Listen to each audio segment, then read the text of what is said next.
አብርሃም ነው ያስጀመረው። አብርሃም ሐዋርያት ሥራ ምዕራፍ 14 ላይ የሆነ ቀን ቁጭ ብሎ ዜና መጣለት። ምን የሚል ዜና? አጎትህ ሎጥ ተያዘ፣ ተማረከ። ማን ማረከው? 5 ነገስታቶች መካናይዝድ ጦር ናቸው መጥተው ወሰዱታል። ይሄ ራሱ አንድ ስብከት ይወጣል። አብርሃም ተነሳ ይላል። 5 ጦር እንሂድ የሚል መንፈስ ሄደና ይላል 5 ነገስታቶች መታቸው ይላል። ከዛ ያላቸውን ሁሉ ዘረፉ፣ ወሰዱ። ከዛ ይዞባቸው ሄደና ሲመለስ ሰዶም እንዴት አይነት ታላቅ ሰው ናት፣ ንብረትን ባረኩት። አንድ ሰው መጣ ወደ መልከጼዴቅ የእግዚአብሔር ካህን ይላል።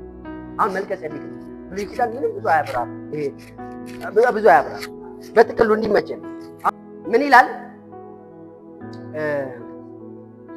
ምዕራፍ 7 የሳሌም ንጉስና የልዑል እግዚአብሔር ካህን የሆነው ይህ መልከጼዴቅ አብርሃም ነገስታትን ገሎ ሲመለስ ከእርሱ ጋር ተገናኝቶ ባረከው። ማን? አብርሃም።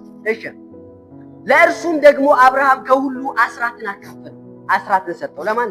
ለመልከጼዴቅ። ይሄማ ብሉይ ኪዳን ላይ እንኳን ይሄ አብርሃም ታሪክ ላይ አለ። ምን የተለየ ነገር አለ ታዲያ? አብርሃም ጸሐፊ ስንለው ይነግረናል። የስሙ ትርጓሜን ይዩታል። እሺ፣ በመጀመሪያ የጽድቅ ንጉስ፣ ኋላም ደግሞ የሳሌም ንጉስ ማለት የሰላም ንጉስ ትርጉሙ አለ። የጽድቅ ንጉስ፣ የጽድቁ ንጉስ ማን ነው? የሰላም ንጉስ ማን ነው? ያሳየን የፈለገው ነገር አለ። ቁጥር 3 አባትና እናት የለውም። ምን የለውም? አባትና እናት የትውልድ ቁጥሩ የሉትም። እሺ፣ ለዘመኑም ጥንት ለህይወቱም ፍጻሜ የለውም። ይሄኛው ትርጉም ምን ይለዋል መስላችሁ? ለዘመኑ መጀመሪያ ለህይወቱ መጨረሻ የለውም። መጀመሪያና መጨረሻ የሌለው ማን ነው? ክራይስት ጂሰስ። እሺ፣ የለውም። ዳሩ ግን በእግዚአብሔር ልጅ ተመስሎ የእግዚአብሔር ልጅ ማን ነው? እዚህ ጋር ይሄኛው ትርጉም ምን ይለዋል? እግዚአብሔር ልጅ ምሳሌ በመሆን ለዘላለም ካህን ሆኖ ይኖራል። የእግዚአብሔር ልጅ ምሳሌ ነው አለ።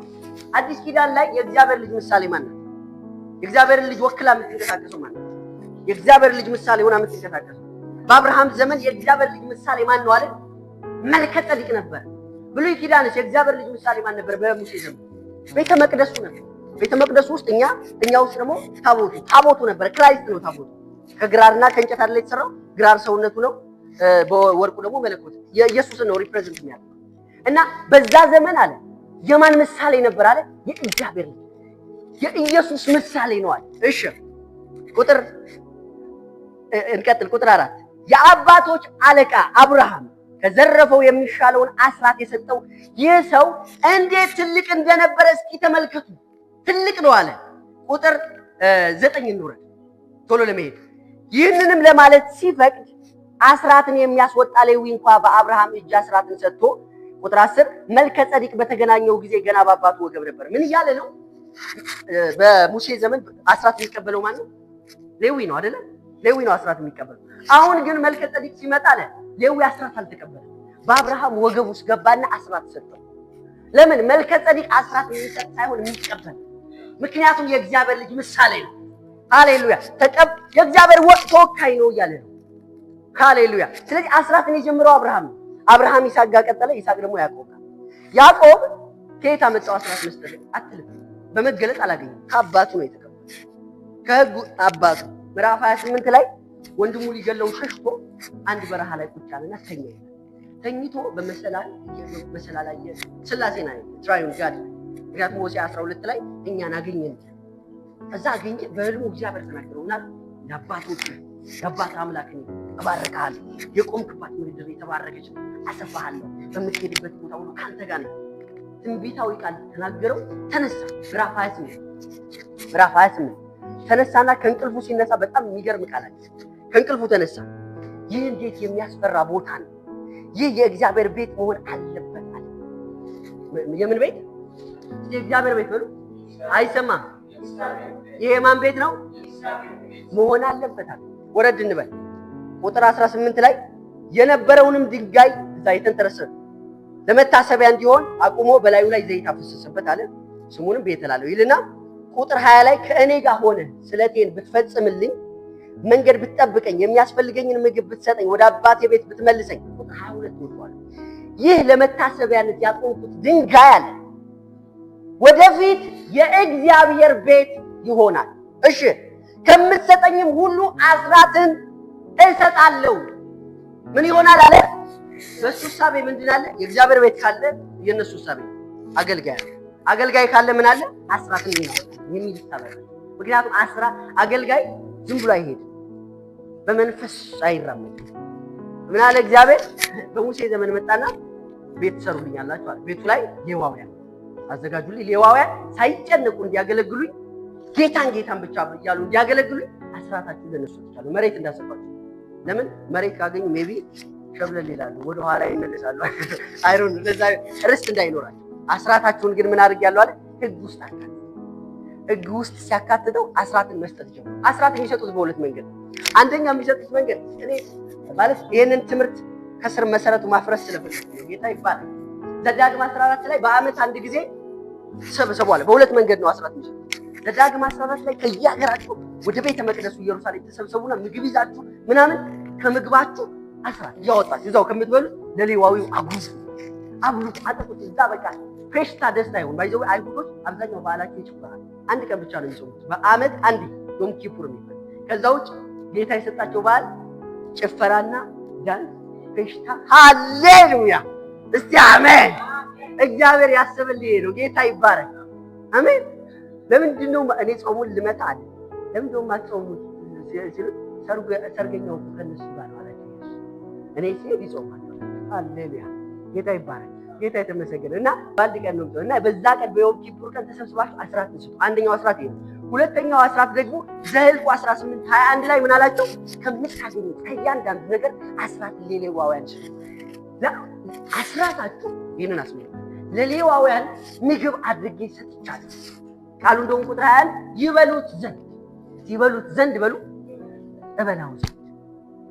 አገልጋዮች ምን ይሉት ዘንድ? ይበሉት ዘንድ። አንዳንድ ሰው ስንበላ የሚገባ እንብላ።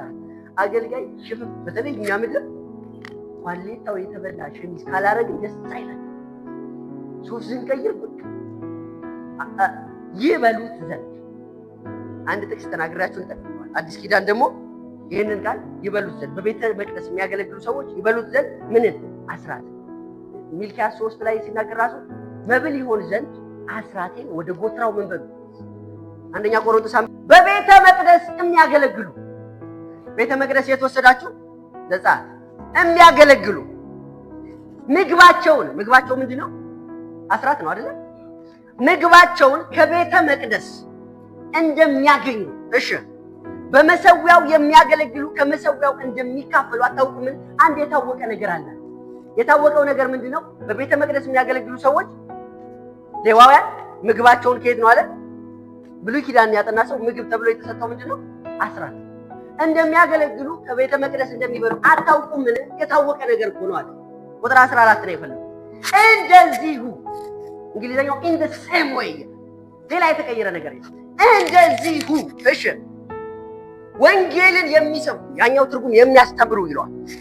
የሚሰብኩ ወንጌልን የሚሰብኩ ለኑሮ የሚያስፈልጋቸው ከወንጌል እንዲቀበሉ ጌታ አዟል። ጳውሎስ አይደለም፣ ማን አዟል? እስቲ ጌታ በሉ። ወንጌልን የሚሰብኩ ከወንጌል ለኑሯቸው የሚያስፈልጋቸውን እንዲቀበሉ ጌታ አዟል። የት ጋር ነው ያዘዘው? ማቴዎስ ወንጌል ነው? ሉቃስ ወንጌል? የት ነው ያዘዘው? ዘጸአት ነው ያዘዘው። ይሄኛው እንደዚሁ ዛሬ ይሰራል። ጌታ ማለት ባይዘው ዲሳይፕልሺፕ ማክሲሞ የምንማር ሰዎች ነግራቸዋለሁ። ጌታ የሚለውን ቃል ብሉይ ኪዳን ላይ የጌታ የእግዚአብሔር አምላክን ስም በከንቱ አትጥራ ይላል። አዲስ ኪዳን የጌታ አምላክን ስም በከንቱ ከዛ ብሉይ ኪዳን የእግዚአብሔርን ስም የሚጠራ ይድናል። አዲስ ኪዳን የጌታን ስም የሚጠራ ይድናል። ብሉይ ኪዳን እግዚአብሔር የሚለው ቃል አዲስ ኪዳን ላይ ጌታ አባቶች ሲጠሩት አይደል? ብዙ ጥቅስ ማለት የእግዚአብሔር መንፈስ በእኔ ላይ ነው ይላል ኢሳይያስ 61 አይደል? እዚህኛው ላይ ደግሞ ጌታ ተብሎ ተጠራ። ጌታ አዟል ሲል እግዚአብሔር አዟል። ስለዚህ አስራት የማን ትእዛዝ ነው? የእግዚአብሔር ትእዛዝ። አሜን ነው ወይ? እግዚአብሔር ለመባረክ ለሕዝቡ የሰጠው አስራቴን ወደ ጎተራው አስገባ። ከዛ ምን አለ? ፈትኑ፣ እባርካችኋለሁ። ባይዘው ወይ ሰጥተህ መስጠት። አሁን ብዙ ሰው አስራት ለምንድን ነው ማለት ፓስተርንም ጠየቁ። የሕዝቡ ቁርግማን ነው ይላችሁ ይቆልናል። ባይዘው ወይ አስራት እንዲሰጡ አለመናገር ማለት በሌላቸው ሰዎች መካከል ነው ስለመስጠት ማስተማር። የእግዚአብሔር ባለጠግነት መንቀሳቀስ አለ። ስጡ ይሰጣችኋል። ከዛ የተጨቆነ በሉ የተነቀነቀ ይላል 38 ሉቃስ 6:38 ከዛ የተጨቆነ ማለት እና የእናቶቻችን ቋንቋ ላይ ጭቁን ያለ ከዛ የተነቀነቀ መስፈሪያ ነፋስ ዘራችሁ አውሎ ይሄ እንዲንቀሳቀስ አንድ ጥቅስ ነው። ግድ የላችሁ የቅዱ ፊልጵስዩስ 4 አውጥ ፊልጵስዩስ 4 ሁለት አንድ ላይ ነው። ፊልጵስዩስ ድሆች ናቸው፣ ሰዎቹ ድሆች ናቸው። ቁጥር 14 ሆኖም በመከራዬ ምንድነው ስጦታ ልከውለት ነው ቅድም እንዳልኳችሁ። ሆኖም በመከራዬ አለ ከኔ ጋር ስለተካፈላችሁ መልካም አደረጋችሁ፣ ጥሩ ስራ ነው የሰራችሁት፣ መላካችሁ ገንዘብ አለ። የፊልጵስዩስ ሰዎች ሆይ እሺ ወንጌል በመጀመሪያ ሲሰበክ ከመቄዶንያ በወጣው ጊዜ ከእናንተ ብቻ በቀር በሌላ ቤተክርስቲያን በመስጠትና በመቀበል ስሌት በመስጠት በመቀበል የሚባል ስሌት አለ። ሰጥተህ የምትቀበለው ስሌት ከእኔ ጋር እንዳልተካፈለች እናንተ ደግሞ ሌላ ቤተክርስቲያን ከእናንተ ውጭ አልተካፈለች፣ እናንተ ብቻ ናችሁ የተካፈላችሁ። እሺ በተሰሎንቄ ሳለሁ አንድ ጊዜ ሁለት ጊዜ የሚያስፈልገኝን ሰዳችሁልኝ ነበር። ቁጥር 17 አንብቡ። በስሌታችሁ የሚበዛውን ፍሬ እንጂ ስጦታችሁን ፈልጊያለሁ። ድሆች ናችሁ አለ። ስጦታውን ፈልጊያለሁ ስትሰጡ አለ የሚበዛውን ፍሬ ፈልጌ ነው እንጂ ስጦታችሁን ፈልጊያለሁ። ምን ቀጥል ነገር ግን ሁሉ አለኝ ይበዛልኛል። ቅድም ያነበብነው የመዓዛ ሽታ የተወደደ መስዋዕት የሚሆነውን ለእግዚአብሔር ደስ የሚያሰኘውን ስጦታችሁን ከአፍሪዲጡ ተቀብዬ ተሞልቼዋለሁ አለና ቁጥር 19 ይወደዋል። አምላኬ አለ ሰጣችሁኛል ተሞልቼዋለሁ አለ። አሁንም የሆነውን ልንገራችኋል። አምላኬ እንደ ባለጠግነቱ መጠን በክብር በክርስቶስ ኢየሱስ የሚያስፈልጋችሁን ሁሉ ይሙላባችሁ አይደል? አንብቡት በደንብ ይሙላ። ምርቃት አይደለም የሚሆነውን ነው። ምን ይሄንን ከወረወርከው ግንባሬን ትመታለህ። ላካችሁ አይደለ? ይሞላባችኋል። እስቲ ጮክ ብለህ አሜን። ይሄንን ነው እግዚአብሔር ያላችሁ። አስራቴን ወደ ጎተራው አስገቧል። ፈትኑኝ፣ አትፈትን ተብሎ ተጽፏል። ፈትነኝ እስቲ ከጎደለ አለ ፈትነኝ። ቁጥር አንብቡት ቤታችሁ ይላችሁ ጥቅስ እያስወጣው አልሆነም 3:10 የሰማይ መስኮት ባልከፍትላችሁ ባልባርካችሁ ፈትኑ። እኔ ለጌታ ሰጥቼ አለ ለጌታ አስራታችሁን አስገብታችሁ እንትና ኤልያስ መጣና ያቺ ሴት የለንም አለ። እሺ ምንድነው ያለሽ ዛሬ የምንበላው አምጪ። ሰልፊሽ ይመስላል ሰውዬው። ከዛ ግን ያደርግ ያለው ነው የእግዚአብሔር ተአምራት ቤቷ ላይ ሊያንቀሳቅስ ለ3 ዓመት ተኩል የሚባል ኢየሱስ 2 ዓሳና 5 እንጀራ አምጡት ለጌታ ሰጠው። ቀጥሎ የሚንቀሳቀሰው አካውንቲንግ አይደለም፣ ሰማይ ኪንግ ነው። ኢየሱስ ጌታ ነው። እስቲ አሜን በሉ። ኢየሱስ ሲመጣ ፊዚክስ አያል በባህር ላይ መራመድ በፊዚክስ አይቻልም። ፊዚክስ ላይ ግን ሰብሮ ይመይራል። ኬሚስትሪ እንትን ሪአክሽን ምናምን ኢየሱስ አያውቅም። እንደዛ ውሃ አምጡ እስኪ ውሃ አምጡ። ኧረ እንዴት ኬሚስትሪ የተማረ ተው 2 ዓሳና 5 እንጀራ ለ5,000 ሰው አካውንቲንግ ተምረሃል ወይ? ማትማቲክስ 12 ነው። ኧረ ብቻ ብለህ ነው እንዴ? ኢየሱስ ላይ ማትማቲክስ አይሰራም። ምን አለ? የሰማይ መስኮቶች ከፍተናል። እዚህ ላይ ማደራችሁ በዚህ እንድንመላለስ ጌታ ይፈልጋል። በኩራት እንድንመላለስ ይፈልጋል። በኩራት ራሱ ብሉይ ኪዳን ይጀምራል። ይሄ በሕግ ይጀምራል። አቤል ነው የጀመረው። ቃየል ማነው? አቤል አይደለም የጀመረው? አቤል ነው የጀመረው በኩራት። ምን ይላል? እናንተ እየተከተላችሁ ከሆነ ጌታ የተባረከ ይሁን። ዘፍጥረት 4:4 ላይ አቤልም ደግሞ ከበጎቹ በኩራትን ከስቡ አቀረበ። ምንን አቀረበ? በኩራት። ስለዚህ በኩራት የጀመረው ማለት አቤል ገና ብሉይ ኪዳን እግዚአብሔር ገና አለ ሰው ሲፈጸም ነው ስጡኝ ማለት ይወዳል። የስጦታን ኃይል እንደ ሴት ቅድም እንዳልኩት ፍቅርን ማየት ስለሚፈልግ ለአብርሃም ምን አለው? ልጅን። ከዛ በኋላ ልጁን ሲሰጠው ምንድን ያለ ዛሬ እንደምትወደኝ አልሰጥም እያልክ እወድሃለሁ ማለት አይቻልም። እንደምትወደኝ የምትወደው የመጀመሪያ ነገር ያጓጓል። የመጀመሪያ ልጅ ያጓጓል። የመጀመሪያ ደግሞ በኩራት ማለት ትርጉሙ ባይዘው ካገኘኸው ቋሚ ነገር የመጀመሪያው ማለት ቋሚ ነገር ማለት ለምሳሌ የመንግስት ስራ ስታገኝ የመጀመሪያ ይፈትናል። የመጀመሪያ ያጓጓል። እኔ የመጀመሪያ ደግሞ በቸርች ስቀበል ቤት ጎዶሎ አረገው ሰይጣን እግዚአብሔር አውቆ ባዶ አደረገ። ባዶ ማለት ነው። ጌታ ሆይ አውቀህ ነው አይደል? አጣብቂኝ ውስጥ ማለት ልሙት አንተና ምን ይብንችላል እንደዛ ወር ተባርካ 4 ሱሪ ገዛ። ጌታ ይባረክ። ኢየሱስ ጌታ ነው። የፍቅር ስጦታ ለምንድን ነው የምንሰጠው? ጌታ ይባረክ። ተናግረው ለምንድን ነው የምንሰጠው? አንደኛ ለምንድን ነው የምንሰጠው? የእግዚአብሔር ባህሪ ነው። ይሄንን ደጋግሜ ተናግሬያለሁ። አባታችን ባህሪው ሰጪ። ስለዚህ መስጠት ይወዳል። የአባት ደግሞ ልጅ አባቴ አፍንጫው ሙጥጥ ያለ ከሆነ እናቴም አፍንጫዋ ሙጥጥ ያለ ከሆነ እኔ ግዴታ ድፍንቅ ያለ ከሆነ አባቴ የሆነ ፕሮብሌም ያስነሳል። ቤት የማን ነው ይላል ማለት ቤት ውስጥ እግዚአብሔር ባህሪው ቸር ነው። ስግብግብ ስትሆን ጌታ ይመች። ምን ይላል መጽሐፍ ቅዱስ ኤፌሶን ምዕራፍ 5 ቁጥር 3 ላይ ስግብግብ አመንዝራ የእግዚአብሔርን መንግስት ምን አይልም። አዲሱ መደበኛ እንደዛ ነው። ስለዚህ ስግብግብ የእግዚአብሔር እንጀማን ከየት ያመጣው ቸርነት ነው ያባታችን ባህሪ።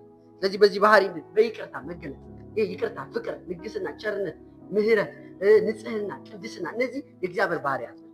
ሁለተኛ የፍቅራችንን እውነተኛነት የሚረጋገጠው በዚህ ነው። ለምንድን ነው የምንሰጠው? የፍቅራችን እውነተኛነት የሚረጋገጠው ሁለተኛ ቆሮንቶስ ምዕራፍ 8 ቁጥር 8 ትእዛዝ እንደምሰጥ አልልም፣ ነገር ግን በሌሎች ትጋት በኩል ፍቅራችሁ እውነተኛነት ደግሞ ልመረምር። የምናችሁን ጳውሎስ ምን አላቸው? አምጡ ስጡ ምላችሁ አለ። ምዕራፍ 8 ስጡ እያላቸው ስጡ ምላችሁ ለሌላ ነገር አለ። የፍቅራችሁን እውነተኛነት ልመረምር። ስለዚህ ምሰጥ ስትሆን ነው። ቅድም ብያችኋለሁ። አብርሃምን ምንድን ያለው መጥቶ ዛሬ እንደምትወደኝ ከዛ በፊት አያውቅም እንዴ? በምግባር ሲገለጥ ግን ልጄ ነው አይደል የፈለከው? ልጄ አንተ እኮ ትበልጣለህ ብሎ ልጁን ሲሰጠው ገንዘብ ቢጠይቀው አብርሃም ይሰጣል። አብርሃም ቸር ነው። ልጅ ግን የማይሰጥ እንደሆነ ያውቃል። ስለዚህ ባይዘው የሚያማችሁን ነገር ነው የሚጠይቃቸው። በዚህ ዘመን ደግሞ በጣም ሰዎችን አንቋ ያዘው ገንዘብ። እግዚአብሔር ያንን ቤት ማንቋቋት ይፈልጋል። ጌታው ሌላ ነገር ይነካ እስኪ እንዳትነካ ምንለው እሷ ጋር ነው መግባት። ይሳቅ ነው የሚያንበገ በቃ የምትወደው አምጣው። ከዛ ሲሰጠው ምን አለው? ዛሬ እንደምትወደኝ አወቅሁ። እዚህ ዓለም ገንዘብ እያለው ወንድሙ ሲታመም አይቶት በሰላም ሂድ ቢለው የእግዚአብሔር ፍቅር በእርሱ የለም ይላል። አንደኛው አይደል? የታመመ ሰው ወንድሙ መጥቷል በርዶት በሰላም ሙቅ ብትለዋል እንደቸገረው ከውቅ ብትለው አንተ አልዳንክም ማለት ያዕቆብ ደግሞ ሲናገር ፍቅርህ ግዴታ በምን መገለጥ አለበት? በተግባር መገለጥ አለበት። እግዚአብሔር የሚያበለጽገን በዚህ ስለሆነ ሶስተኛ የመጨረሻ ደግሞ ጌታ የተባረከ ይሁን በእኛ ምክንያት ሰዎች ያመስሉ። ስንቶቻችሁ በእናንተ ምክንያት ሰው አመስሉ? ጌታ ሆይ አመሰግናለሁ ወንድሜ እህቴ ሩትን ላክልኝ ብሎ ያውቃል በእናንተ